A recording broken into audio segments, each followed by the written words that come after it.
You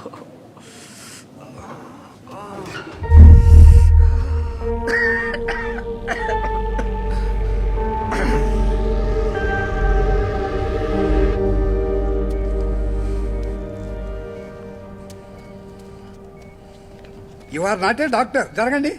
నేను వీడి తండ్రినండి. అందుకే చెప్తున్నాను, మరి నువ్వు ఇంజెక్షన్ ఇచ్చావండి. దాన్ని ఆన్ చేయి. అలాగే సార్. ఏంటిది? డాక్టర్ ఇదేంటి ఆ మిషన్ అలా అయిపోయింది? అప్పుడప్పుడు ఇలా జరుగుతూ ఉంటుంది, మీరేం కంగారు పడకండి. నన్ను మంచి హాస్పిటల్ తీసుకెళ్తానా? హాస్పిటల్ మంచిదే, ఎక్కడికి అవుతుందో అర్థం కావటం లేదు.